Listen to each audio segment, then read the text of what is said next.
Greetings, Dapplings, and welcome to a second taste. Welcome back to Rogue Tower, a game that we covered here on the channel a little while ago, and you may recall this game as being particularly fond for me, as it mixes a couple of the genres that I most enjoy. That is tower defense and the ability to create impossibly ridiculous broken god strategies, depending on the choices that you make with the towers.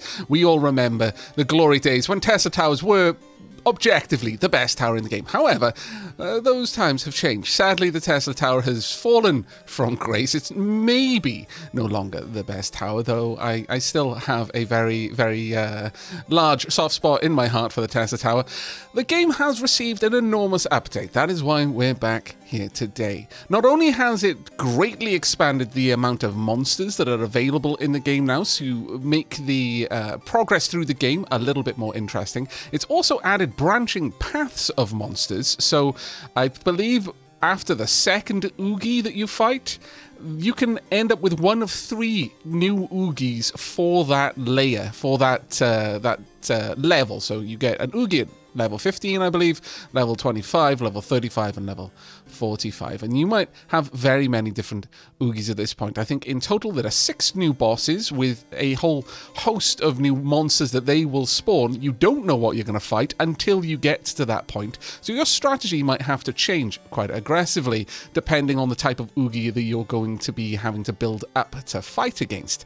Also, there is a new challenge mode, and that is in particular what we're going to be checking out today. So, without further ado, actually, you know what, first and foremost, let me just cover the fact that we have got a completely unlocked game at this point. We have got every tower unlock available. Now, that does mean that we may see quite a lot of different upgrades that we might not want to take because we're not focusing on certain towers. That is going to become important in a moment. Now, given that we're going to be playing on a challenge mode, the March of the Monsters, we're going to play on single defense and just see how things go. I have, to date, managed to completely finish single defense and double defense. I've not got very far at all with triple defense. A little bit shameful, I know. But let's jump in and see how things go. Now, in addition to a bunch of new game mechanics that have been added, we have also got a couple, though they weren't the focus of the big update, a couple of changes. One of them is ballistas are a lot less expensive now to place, but they scale faster. So each new ballista costs a little bit more. I think the originally ballistas were 50 gold each, so they're now 1/5 their normal price, but they scale at 1.5 times what they used to. So in the early game, this is great because it allows me to do something like this with impunity. I can go ahead and make every single one of these houses a massive moneymaker for me. However, we're going to very quickly get to obscene costs on the ballistas if I keep pushing them down like that. Now, you know me, I like to make sure that I am, in fact, using the target priority system as much as possible. And so what we're going to do is I only care about armor and shield at the front. I want those to be removed as quickly as possible. Next, I want shield specifically to be removed. Next, I want armor specifically to be removed. And that way, as enemies are getting closer and closer to the tower, right now it's not going to matter, but later on it might. So if I set it up now, it's just going to make things a lot better. Then I want least armor, least shield, and least health. There we go. I want these to focus on the easiest things to kill at that point. Least shield, least armor, and least health. The rest of them just attack anything the moment it's in range. But with that, let's go ahead and expand out. Now, early on, we're going to get through this super fast, because each wave, as we expand out the map, which is completely procedural, by the way, if you haven't seen my earlier coverage of this game, we will be building the map tile by tile on each round. And at the end of each round, we will get a choice on upgrades. Now, typically, under normal operation, you'd get 1 upgrade. But things have changed with March of the Monsters. Now, first and foremost, since we've primarily got Ballista, I mean, really, you're offering me Tesla Tower already? That is very bold. However, there is no way on this earth that I'm going to have enough mana to run a Tesla coil. Even just one of them. So let's go for something that's going to give us a little bit more likelihood of surviving. I could go for ballistas or do a little bit more damage to health. Right now, we're mostly going to find enemies who have health, not armor or shielding, but banditry sounds good to me. Enemies drop 2 gold on death, but they also deal 1 extra damage to the tower. As long as they don't hit the tower, then it's just free gold. So we'll take that. What's this? We get a second choice? Why, yes, I think so. Siphon crit... now I'm regretting not taking the Tesla tower. Damn it. Okay, well, we'll grab the mana siphon so that next time we get the chance. What's this? Another one? But this one's blue. What is all of this about? Well, in March of the Monsters, it's not just you that get upgrades. The monsters do as well. Thankfully, we get to pick which upgrades they get. Now, I could drop their gold by 1. That would mean that the banditry only gave us +1 gold. In fact, in a way, this isn't a bad thing to choose right now, but things will keep escalating. As far as I'm aware, there's no upper level to how bad these get. It's just whatever we take now. Remember, there's like 45 waves in this game, and every wave we're going to have to pick something. So if I took quickness now, sure, an extra potential haste is not going to be an issue here because there's no monsters that haste things. But, you know, the next choice might give me haste quickness 2. As an option. And if I keep using that as my dump stat, by the time that monsters that can haste show up, they'll be hasted by 400% or something.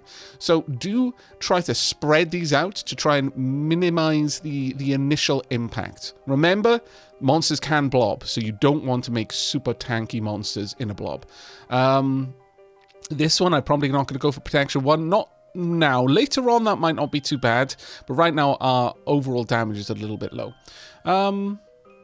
I guess we're going to go for quickness 1 in this. We have to pick 1. So now they can get a maximum of 70% extra speed if they get hasted.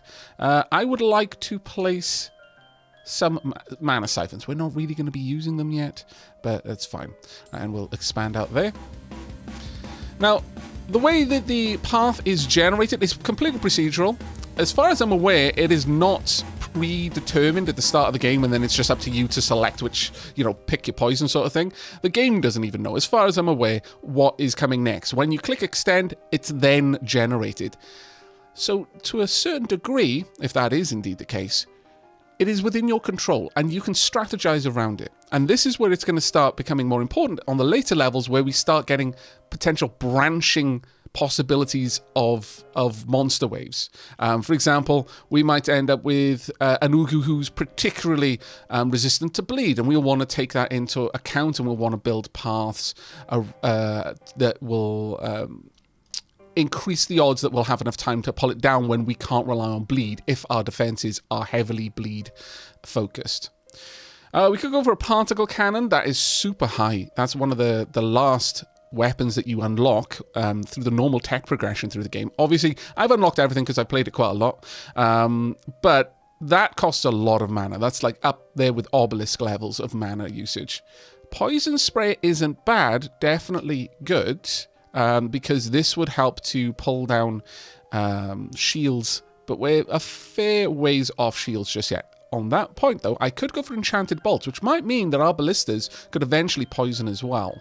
That's not a bad choice to go for. We're going to go with enchanted bolts there. Oh, and straight up with enchanted bolts too. Interesting. We could go for radar. We could go with the whole arrows and airplanes setup, but I don't think we're going to go with the 2-tower setup this time, because I suspect that the challenge is going to require that I take this a little bit more seriously.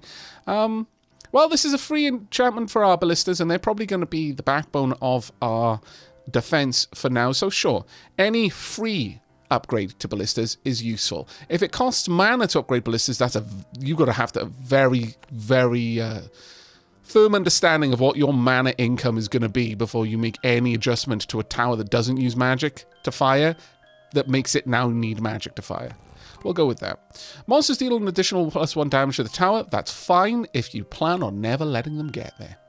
Now, we could place down more mana siphons. These don't go up with cost because they can only be placed at certain locations. They have to be around a mana crystal.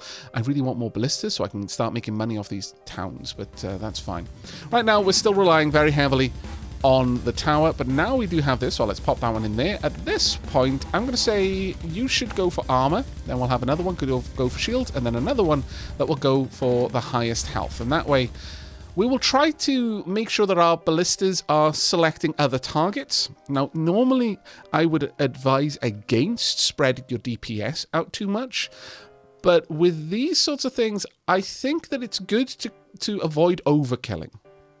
Ooh. I mean, that's not a... See, mortars are the sensible choice. Obelisks are the fun choice. You know how I was talking about, we haven't got enough mana to run a Tesla Tower. We 1000% don't have enough mana to run an obelisk, nor do we have enough gold to build one, but we would be able to later on. No, we're going to go with mortar. Let's be sensible now. Sensible Aavak. Boring, but highly survivable. Right. Ooh, now, a shredder is never a bad choice. Sure, we can go with 2 new tower types today. Right, we're going to give monsters a little bit of extra health. Now, mortar. Nice, cheap and cheerful. Shredder, much less cheap, but extremely cheerful for us, not for the monsters. I mean, it's called a shredder. Its icon is a circular saw blade. What do you expect it's going to do to them? The mortar, though, a very solid choice. Get that in a couple of places. It's got an enormous range. Slow firing, though, so you do need to expand it out quite a lot for it to really be useful. Now, the towns, the houses generate extra gold based on the level and the amount of towers around them. So it's always good to have at least 1 tower around every house. That at least gets some money out of the house. But as I was saying, one of the big things that I think, especially with ballistas in particular, is trying to avoid overkilling. Like these things, they don't need a single ballista to kill them, but if 3 or 4 of them shoot at the same time, like happened there, at the same target before it's dead, you've just wasted those shots. So I would much rather each ballista be focusing on something else. With other weapons, there's arguments to be made about spreading out their damage a little bit too much, but right now seems okay. Could go for a Frost Keep, but again, that uses mana. It's also bit lackluster in many ways, in my opinion. That this is probably my least favorite tower. Although with the right setup, for example, it's one of the best support towers, but right now we don't have much for it to support. So let's go for a little bit of extra mortar damage. And okay. Oh, there we go. All ballistas deal 25% poison damage. That is amazing. We could decrease the amount that any monster would be slowed. Not really something I want to do. Fortified monsters reduce incoming base damage. Okay, well, I guess we're going to go with reduce the maximum slow just a little bit. Now, one of the things I'd like to show you, we've already had a look in here at the upgrade. It's a typical tower defense mechanic, but the way that this works in Rogue Tower is a little bit different. First and foremost, the target priority. Understand that this isn't saying attack the person with the most armor, and then when there's no one there with armor, like all armors are equal, attack the person with the most shield. And then if there's no one with any armor or shield, attack the one that's making the most progress. This is multiplicative. So it will have a look at every enemy that is available. It will multiply all of their armors with all of their shields, and in some way it'll measure how close they are to the tower, and they'll multiply all of those numbers together, and then it'll pick the one with the highest score. So by having it target most armor and most shield, it will see a creature with 400 armor and 10 shield, the same as a creature with 400 shield and 10 armor. They will be equally weighted in this regard. If a creature is really close at the nearby the tower, honestly, this probably wouldn't affect it enough with this kind of maximum range. But let's say we had a tower that had an enormous range, then it might ignore any creatures with armor and shield and just focus on the one that's about to hit the tower, because that would increase the kind of the point weighting of that creature high enough that it was more important than a creature that had ridiculously high armor and shield. So bear that in mind. Wherever possible, keep a tower to only prioritizing one thing. Progress is always going to be the default, but here, aim for the things with armor. And then if I were to put another one, aim for the thing with shield, rather than having them mixed. This is a kind of a special instance. There are use cases for having multiples in there to really fine-tune the priorities, but keep it simple will often will often work well for you. Now, the other thing to notice that there are different elevations, and those do affect things, especially range, but it also affects like damage, base damage, and so on and so forth. So we're going to plonk a mortar right there. Now, the base damage that we've seen, this has got a base damage of a level. The higher up you go, the more it adds to the base damage. We've also then got multipliers. Again, the upgrade path for the towers in Rogue Tower is actually probably one of the more complicated upgrade paths of any tower defense that I've played. Basically, this will multiply the base damage by the health multiplier when it's damaging health. This when it's damaging armor, and this when it's damaging shield. It has to go through them in order, so if it's got any shield, it has to strip the shield away before it can do any damage to armor. Likewise, it has to strip away all the armor before it can do any damage to health. Whatever it's doing damage to the most is what it will naturally build up experience points in, and then it will eventually naturally level up. So this one has got a health multiplier damage of 12. This one only has 11. It's also only doing a base damage of 10 because it's a level 1.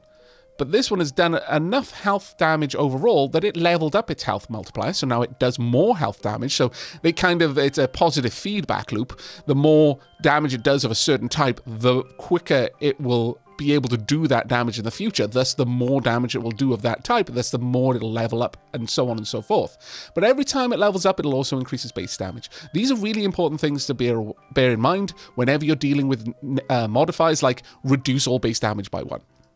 Now, the mortar starts off with a very high armor value.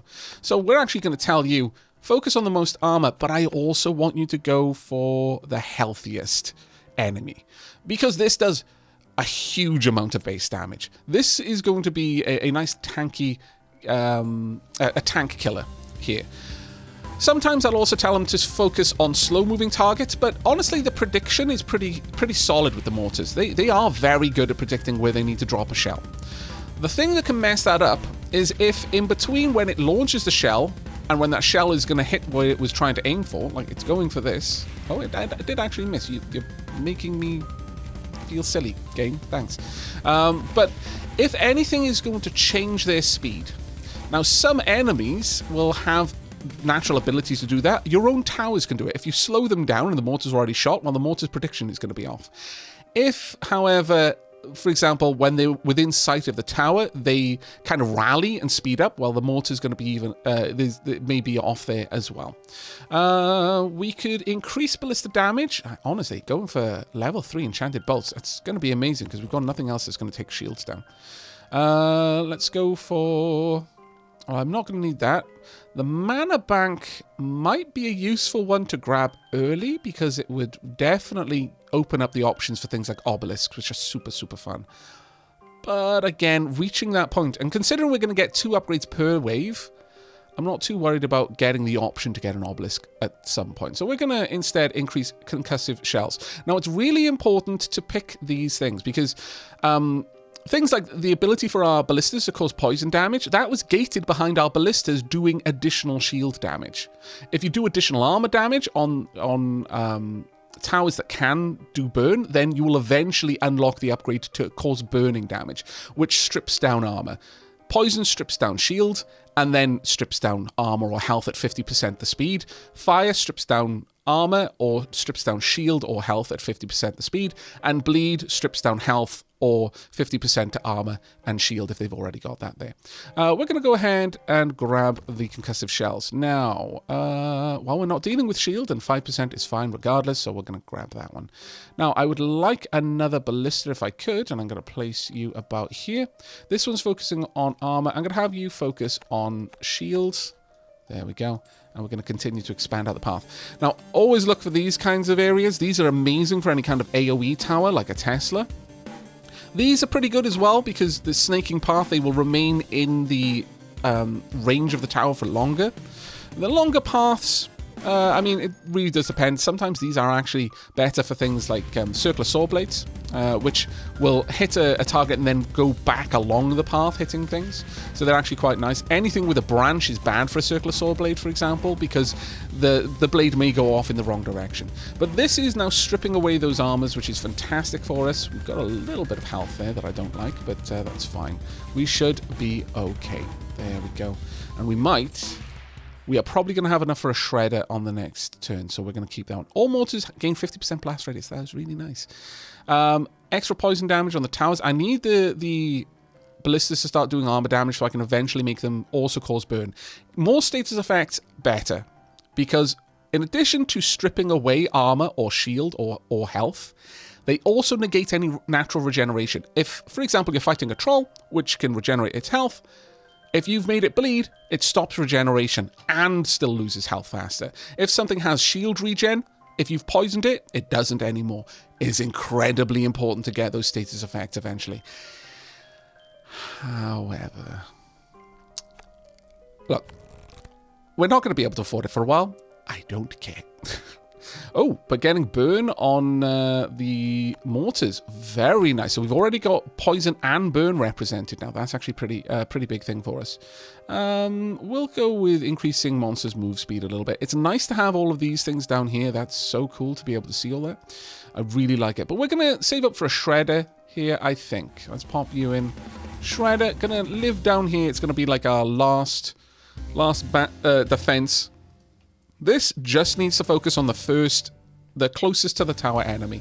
The reason for that is, as I mentioned, the Circular Sword Blade will hit an enemy and then will go backwards along the line. So I always want it to aim at the first enemy in the line. That way I'm going to hit the most enemies. We can increase its abilities. You can pay money to upgrade them, or you can let them upgrade themselves. As you can see here, every time this is doing damage, it's costing a little bit less because it is making its own... it's increasing its own experience in doing health damage. But you can bump that up, and it is actually quite useful to do, in my opinion. All mortars gain more burn. We're probably okay with that right now, though. I could regenerate some of my max mana per second. That's actually quite nice, especially once we've got large amounts of max mana, which we eventually will. So I'm going to grab that one. Mortar blast radius, perfect. Let's grab that. We could give them a little bit more of a shield. 10% extra shield is kind of worrying, but we'll take it for now. Do we have any more houses I need to pop anything down? No, we don't. Okay, well, that's actually pretty cool. Let's go ahead and place a ballista over here then. I think if we pop a ballista there, yeah, it'll catch quite a few enemies. I want to reserve this potentially for a Tesla tower. The more towers that have attacked a unit, the more gold you're going to get from that unit, I believe. So it does pay to, literally, to have multiple tower types targeting a single unit, or at least have done damage to it at some point recently.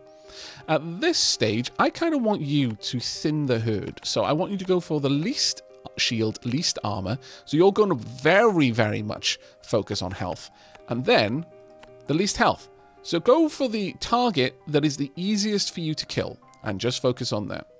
That's where I want that one to be sat at. We've still got a single path. Eventually, there is a potential for this path to branch. That will get nasty.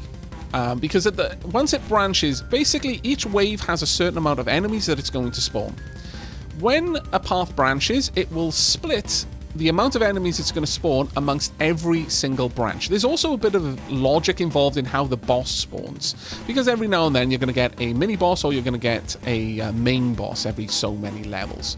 Oogies are the main bosses, but there are now mini bosses that will spawn whenever we see the first instance of a new enemy. So once we get to the point that we've got enemies with, for example, shields, then we might see a new mini boss enemy show up. Okay, you're a little bit worrisome, aren't you? Oh, we're good. They're still getting quite close to the tower, which I disapprove of enormously.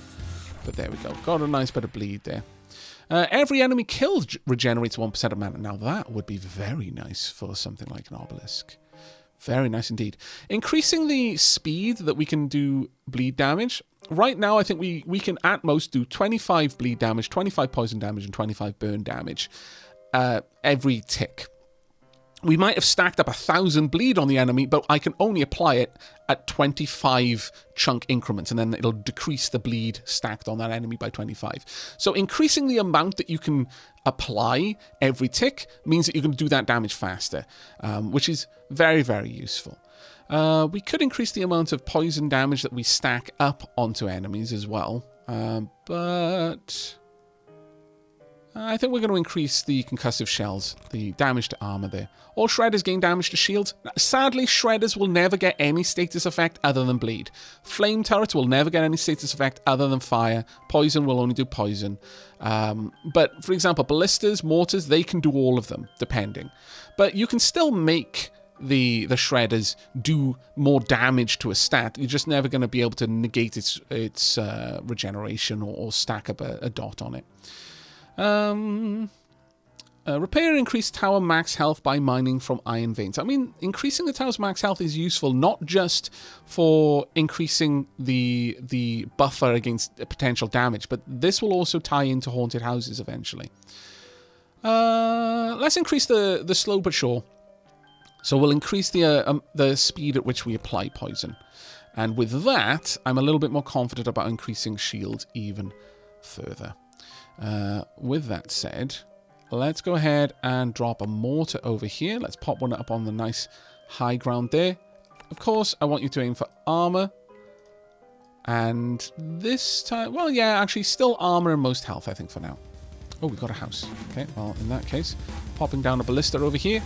I would like you to focus primarily on shield, since you're going to do more shield damage. Now, if I really, really wanted to make sure that you do a lot of shield damage, I could just manually upgrade it, but I really don't feel that we need to right now. That mortar is doing amazing work there, stripping away armor, and the fire is doing the rest. There we go, all that armor gone, already doing a bunch of damage there. And as we can see, it is gaining armor damage levels really fast, and which will increase its base damage, so on and so forth. Very, very good to do. And the way that they increase their levels naturally over time does also add an extra layer on why you want to have bottlenecks, where you put most of your firepower. Because if you're spreading out the kind of damage dealing over time, like you're constantly building more weapons further up, and thus no enemies are getting back to the earliest places where you had weapons, those ones won't be leveling naturally. So you either need to remind yourself to go back to your earliest level weapons and level them up a bit, or really kind of focus on a choke point and just put all of your effort into that area. I don't think we can pass up on even more blast radius. That is amazing. We could increase the burn rate as well. Oh, please, yes. That being said, we could get EMP shells, which would allow our mortars to start potentially applying poison over time. But I think we're going to go with kill with fire first, get that up to a nice 50. Okay, I'm not going to go with more shields. That's getting dangerously high now. And each increase now is by 10%, which is a bit nasty. Right, we are still far away from that obelisk, aren't we? Yes. Okay, this would be amazing for an obelisk though eventually, and we're getting closer and closer and closer. Let's go ahead and place down a saw blade over here. Start stacking up that bleed on enemies that only have health will be especially effective. As you can see, just thinning out that herd very quickly. I do want to get more towers on the villages to make them feel a little bit better protected. This they will pay me more tax. And maybe another mortar over here would not be a bad choice for that. Sure, let's pop that in. You go for armor. You're going for shield. At this point, I'm actually going to say that I want you to go for the slowest enemy you can see. We're probably going to start seeing battering rams soon, and they are very slow, and I really want to focus on pulling their armor down. So once the armor's gone, I want you to keep focusing on the battering ram, basically. Now, watch out for that on anything that causes poison, especially if you've made poison also slow things down, because then it's going to be a positive feedback loop on the priority of that enemy. The more poison you apply, the slower it becomes. The more you want to apply poison to it, the slower it becomes. And that might mess up your strategy if you're relying on that tower refocusing its attention every now and then. Poison enemies take 1 extra shield damage from all attacks. Certainly not a bad one, but I'm going to go for Area of Effect 3.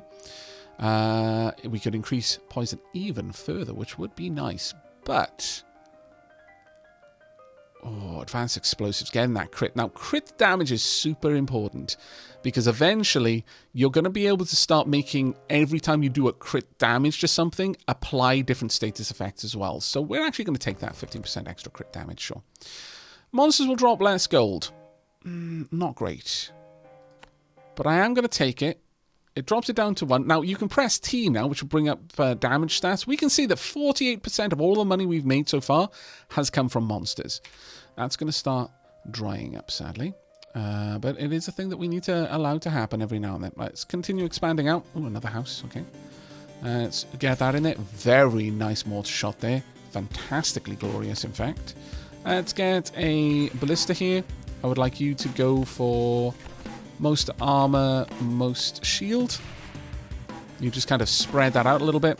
Eventually, we're going to get you causing fire. But yeah, here we are. We've got the slowest moving enemies that we're going to see right now. Now, battering rams are not just dangerous because they've got a lot of armor. They're dangerous because of what's inside them. And when the battering ram is gone, what's inside gets out and is taken no damage. So that can really cause you a lot of problems if that happens right next to your tower, because you probably won't have enough time to deal with the issue. So you do need to empty those out nice and fast wherever possible. And I'm really tempted to save up for an obelisk at this point. At this stage, if we're going to be seriously looking again at an obelisk in play, I need a mana bank, because we are going to need a lot of mana regeneration to keep that running. Burning enemies burn faster based on how slow they have. Oh, how much slow they have, sorry. I can read. Monster studies, just all towers gain +1 damage to armor. Now, this is because we've actually taken the armor upgrade on the mortar all the way to the maximum that we can get for the mortar. So now we can give a little bit of armor damage to all towers, which is actually really nice. But I think advanced ballistics is where we want to be. We're not going to drop 1 less gold. We're going to get some more health, I think. Now, if we have a look at this, we can see that they've now got a 15% chance to do 2 times damage. That is not the most of it. Once you get this up to, I believe, 50%, any additional crit now goes into, there is, like, say you got an extra 15% and you were already at 50% chance of doing 2 times damage, you'd now have a 50% chance of doing 2 times damage, but a 15% chance of doing 3 times damage. That caught me off guard a little bit earlier on. I was expecting it to go all the way up to 100%, but it doesn't quite work that way. Now, obelisk, I really think we're going to wait on it now. We're going to try and just sit on our money. There we go, we've got an obelisk already. Where would be the best place to pop you? Let's go all in and pop you there. Very nice obelisk. This thing is going to drink the mana. If we have a look at it, it's using 2 mana per shot. And it shoots 360 times a minute. Yeah, you need to balance your mana income to be able to help with these. Now, mana siphons are a good bang for buck, because we can place them down around a lot of things. They're fairly cheap to do. But now, I really want you to focus on a couple of things. First, I want you to focus on anything with armor and anything with shield. I want you to strip away their defenses so that my shredders can do the rest. Regenerates another 2% of your max mana per second. Not a bad one to go for at this point, I would say. Yeah, let's grab sorcery too. Extra bleed on our shredders would be fantastic. All towers gain crit chance equal to their level but lose 1 base damage. Now, this can have a far-reaching effect, because obviously that 1 base damage is being multiplied by your other stat, but increasing crit chance based on level means that you could dump a lot of money, and this is the point where you want to start really investing in getting 1 uber tower, because as its level goes up, its crit chance does as well, and crit is obviously very, very nice. But we're going to go with extra bleed, I think, for now. As for our monsters, I'm going to allow them to move a little bit faster. We are going to place down a shredder probably around here fairly soon, but in the meantime, more mana income, please. Now, if we get a shredder up on these walls, it's going to have a lot of utility because it's going to be able to hit both sides of this. We also want to increase our obelisk's range wherever we can. I do not like the low damage to shield, so we are going to pump this up until it's at least, there we are, over 100. There we go. But it will refocus on anything with armor or shield as soon as it can. Once it's done that, it's going to focus on the things that are further ahead. I'd actually, well, no, I think we'll just let it do that. So there we go. If all else is equal, it'll just wipe things out. Though maybe I should go for the most health. Considering, I wouldn't mind you just dumping all of that energy on there. Okay, poisoning enemies also slows them by 5% of the poison gained. Yes, very nice indeed. Enemies drop 2 gold on death, but they also deal 1 extra damage to the tower. That's fine. Burning enemies take 1 extra armor damage from all attacks. We'll go with banditry too. And at this point, I can afford to drop 1 gold again, which actually works out very nicely for us. Okay, shredder time up here. Let's get a shredder nice and high. There we go. That can hit both sides. So we've now got double shredders over here. So anything that gets down to here is going to be taking a lot of health damage, which is why I really want this to have stripped away their shields and armor where possible. In fact, it might be worth me not focusing on high health, because that might mean it'll avoid going for things with armor or shields if there's a particularly high health target nearby. Still, we'll see how that goes. We'll see how that goes. But I would like a ballista over here, at least, to add some poison damage. At this point, my ballistas are the only things that can do shield damage to something that can regenerate shields, or rather a lot of shield damage. So I think we should probably invest in keeping those up nice and high. Extra damage to shields on the obelisk anti-magic rate would be very nice. Every enemy killed regenerates 1%. That's 1% of mana. Once we start putting down mana banks, they increase our maximum mana, so that can actually get up to a very, very high number. But this would allow our obelisks to apply poison, so that I think we're going to go. This would also allow our obelisks to apply bleed, so again, going to grab disintegration. I'm going to give our enemies some extra armor. They've now got a decent bump there on overall damage potential. Not the greatest thing in the universe, but certainly not the worst either. Let's get a mortar up here, I think. Nice and high. Deal a bit of extra armor damage. And once again, I want you to go for the slowest as well as the highest armor. Okay, we got our first Oogie on top of our first split in the road. Now, I mentioned earlier that there is strategy in how you place your map tiles. Most of the strategy exists at where you branch off from branching areas. Now, the Oogies mark transitions in the game mode, if you like. Once an Oogie shows up, the next wave is going to have new monster types, and will also kind of change the types of elements you're going to see. So, for example, we're going to start seeing shields probably next, or it might be heavy armor, but I think this is where we see shields. And the obelisk is now entirely locked in on Oogie. Cares not at all for anything else that exists, and so we need badly to increase the amount of mana that we're pulling in from the mana siphons, because as you can see, that obelisk is struggling. Let's go ahead and pop a little bit more down here as well. Oop, there and there. Now, the strategy, well, we'll cover that in just a moment once we actually start moving things around. But poison enemies take extra 1 shield damage from all attacks. Quite nice. Let's see. Monster studies would also be fairly good. Increased maximum burn would be nice. Let's go with poison bolt, so the only thing that we're currently applying poison with can apply more of it. Apply more of it. All shredders gain more bleed. Very nice as well. Poison enemies taking extra damage from all shield attacks. No, we're going to go with anti-magic ray for the obelisk right now. Monsters gain a little bit more movement speed. I'm perfectly fine with that. Now, in the moment, we're just going to plop down the remaining mana siphons that we can. These, again, are the most bang for buck that you're going to get. Mana banks cost a lot more, although they do a lot more as well. But the mana siphons are probably the ones you want to exhaust all possible options. By the way, word of warning. If something like this is next to an elevation change, putting something up on the elevation change won't trigger. It has to be on the same elevation and next to the item to work. And that's true of pretty much everything, as far as I understand. Now, Oogie, when they die, and this is the same of mini-bosses as well, will drop a treasure chest, and sometimes they'll have 1 or 2 or more items in them. Ooh, a Tesla coil on top of an obelisk. Are we potentially spreading ourselves a bit too thin? I would have to start investing heavily in mana banks. But I think we're going to go with Banditry 3 for now. For the time being, I think that's better. And quality over quantity.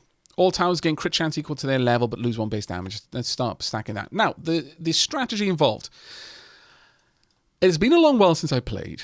Now, I remember that the mini-boss, or rather the new mini-bosses, this is new information, they will always choose the closest path to the tower. So when there's multiple paths, as I mentioned earlier, when there's a branch, it'll split the spawn pool between every branch. They'll evenly split. However, mini-bosses will spawn on whatever path is got the shortest route to the tower. Oogie, that is the main bosses, will always spawn on the longest path to the tower. So you've got more time to tackle it, but with the mini-bosses, you're going to have specifically less time, but they're much less powerful than the main bosses. Now, I believe when it comes to tower spawning, Oogie spawning, there is one extra caveat. Oogie will never spawn on a tile that was just placed. So, Oogie will always pick the path that has got the longest route to the tower, but won't consider the most recently expanded path. So there is strategy in how you expand your paths. Oogie will show up at predictable levels. So the level before it, if you want to maximize the time you've got to kill an Oogie, always just pick one path and expand it out for as long as you can. It might dead end depending on the way the paths turn, because that's completely random, so it might like curl in on itself, so in which case effort wasted. But the turn before Oogie spawns, select another path, doesn't matter whether it's the shortest or what have you, but probably the shortest would be the better option, and expand that by one tile. That way it'll force Oogie onto the very longest path that you've created. That is going to massively increase your odds of success. Right, we're going to expand out of here. We're now seeing the gravestones. This is a big change, by the way, over the base game. And that change exists in the form... we're going to pop a shredder over here as well. That exists in the form that these no longer cost mana. They used to. And it was a massive pain. To the point that pretty much anyone I know who plays the game basically ignored them. They were more trouble than they were worth. Especially when you have big, powerful entities like an obelisk that is drinking all of your mana. You don't want to invest in something that's going to reduce the amount of mana you've got. That would be bad, bad times. The ghosts speed up once they've lost all of their shield. But that should be fine, because now they have no shield. They have no armor anyway. So my shredders will clean them up. That was nice and... Ooh, there we are. Power projection, range on this. Is there anything else especially nice? Nope. Power projection it is.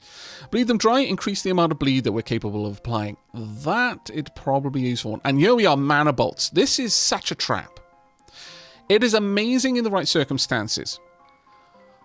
But I think sometimes newer players underestimate how many ballistas they've probably got, and if each of those is suddenly using magic, you are going to not have any. It is going to strip your mana down so quickly, and once you run out of mana, the ballistas, they don't just stop doing the extra damage, they stop firing. So this can be an incredibly big trap. Likewise with obelisks, they just won't do anything. So if they're a big part of your defense, be very cautious. Right now we've got pretty much everything that we would need to be able to correct that, but always stay ahead of the mana curve. Don't react to it, because you're not always going to have money around to react with.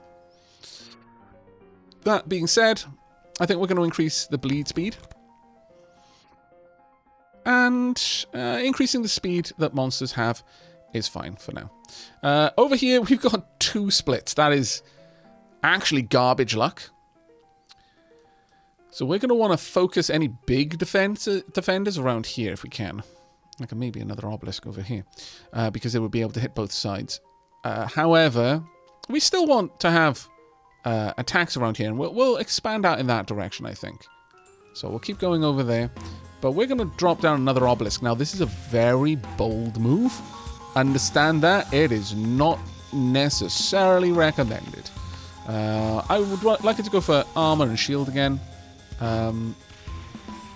Yeah, and most health. You know, focus on the bigger enemies. But now I've got 2 obelisks drinking mana. Bad news bears. Time for the mana banks. Find an area where you're unlikely to build a lot of stuff. Around the tower is quite often a good place, because honestly, if things are getting down this far, it's probably bad. They cost 500, the price never increases, but they do increase the base, the amount of mana you store, which also increases any percentage increase mana yields that you have coming from anyway. More range, always amazing. Armor damage, very good, because I think the obelisk can get bleed and poison and such. I might be wrong, but... increase maximum bleed. Burning enemies take extra armor damage from all attacks would be useful, especially with the mortars that we've got. And at this stage, I'm going to give them a little bit more armor. There we go. On that note, a mortar somewhere around here would be fantastic news. But let's continue expanding out this path. Okay, we've got some more mana siphons that we can place. That's always welcomed. Let's pop down a mortar. I want you to go for armor over anything else. And at this point, we're starting to see enemies with shields. I want you to try and focus on, yeah, these shields. This one is specifically going to try and drop shells on something that hasn't got shields, but might also have some armor. Who knows? The obelisk is doing a good job at stripping down shields, and it's kind of spreading its attention a lot, but that's fine. This one is probably going to mop up as they get through. There we go. 2 obelisks together. I mean, I'm not making one of them a super obelisk. And there's a reason for that. I feel that in a challenge mode where there are now unknowns, like I am aware that some of the Oogies now have resistances to certain status effects. I would rather not put all of my eggs in one basket. Maybe 2 or 3 baskets would be good enough. Also, extra range, never a bad thing on an obelisk. When it's that expensive, the more use it gets, the better. Every enemy killed regenerates 1% max mana. That would be super useful. Attacks against bleeding enemies have a 5% crit chance. That is very good, because if shredders have already made it bleed, even if that bleed effect is only getting 50% of its impact because the enemy's got shield, this is still, it'll give my obelisk an increased crit chance. That cannot be overstated how important that is. Let's increase their speed a little bit more. I think we're going to continue with expanding out there. But before we do, let's pop down an extra shredder turret right there. I think that would be grand. An extra ballista turret over here. I want the ballista to go for shields. And I can more or less stop with that. That'll be fine. Right, expand out. Okay, we've got a boss type. So we're fighting, I believe, the ephemeral. Ephemeral. The ephemeral enemy class. I'm not really sure what that means in regards to the Oogie that we're going to face. I just have a vague knowledge of some of the different enemy types that we're going to be facing. There we go. I kind of want to get the haunted houses now so that we can get some extra taxes off the dead. Should we bump your shield damage? I think it would be a wise investment at this point. Let's take your shield damage up to 15. Same for armor if we can. I want you to be able to strip those things down very aggressively. There we go. And the mini bosses also pop chests as well, which is fantastic. All shredders gain 50% bleed. Not bad. Mana banks store more mana. Also very nice. Let's go for the bleed though. The more bleed that we can stack, the longer they're going to be bleeding, thus the more towers are going to get benefit from the extra... Oh, there we go. The extra crit chance. But yes, we can... Obelisks can get status effects. This is perfect. Yes, I want our death rays active. I can drop the gold there. Rather not, though.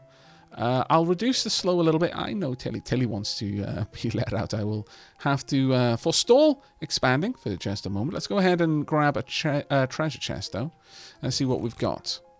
Obelisk, 1 more range again, or extra armor damage from that. I think we're going to go with power projector in 3. I think that's a pretty nice place to be. Oh, another split.